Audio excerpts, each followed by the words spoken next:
More than 8 times. Yeah. Then out of nowhere, we've talked about this before, JJ Dillon is going to resign from the World Wrestling Federation. He's been involved in talent relations, and Meltzer would write, the news came as a shock apparently to Vince McMahon, although there had been rumors of it for several weeks since Dillon had gone to Orlando at the same time WCW was doing tapings. This represents an opportunity in the inner workings of the WWF at the time, does it not? How you figure? Well, as the rumor goes, you thought you might like that idea of being involved in that capacity, and then maybe didn't love it. Don't look at me with that little fucking smirk on your face. Well, I mean, I think you told me. First of all, to again set the record straight, there were no rumors of JJ leaving.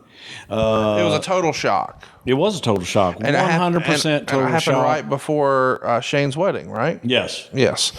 And from what I understand, this is something that I think Scott Hall gets the credit for, where he perhaps pitched Eric on, hey, maybe JJ. And it happened after they literally just ran into each other at a park in Orlando where JJ had taken his young children there, blah, blah, blah. And so they have a conversation. I think JJ had felt slighted when the quote-unquote wrestling people took a pay cut when things were lean for the World Wrestling Federation, but the non-wrestling people did not.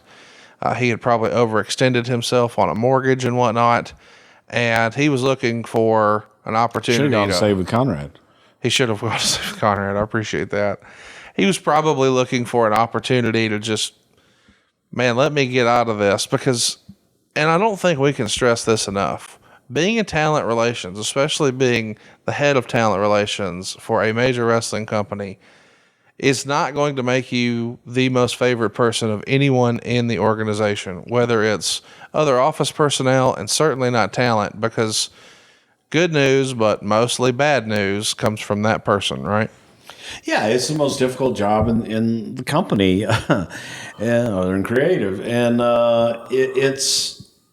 it's not something that people are clamoring to do. But yeah, JJ's leaving was a complete shock. It was a complete shock to me. I never heard any rumors, and I was right next to it. And I think Eric Bischoff would probably tell you a little different version other than the Scott Hall version.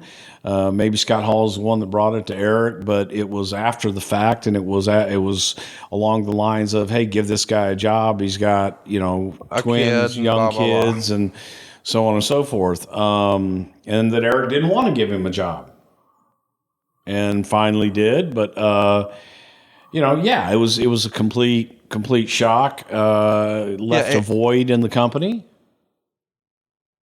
And when it leaves a void in the company, was that something you thought you wanted to try to tackle? It was something I did not want to try to tackle at all. But you were tasked with it. I was tasked with it. And as they used to say on In Living Color, you hated it. Wasn't a big fan of it then. I think that, it's not as fun as creative. That's for damn sure. It's not as fun as creative, and I was...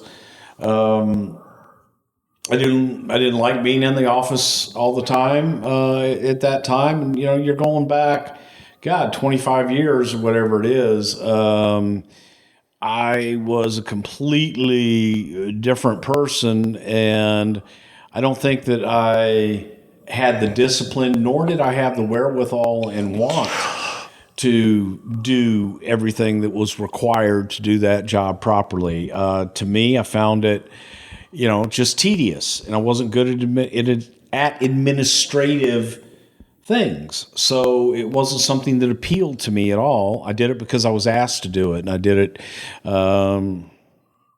It was like explained to me that when you play on a baseball team, you may be the best first baseman in the world, but if I need you in the outfield, I need you to play in the outfield.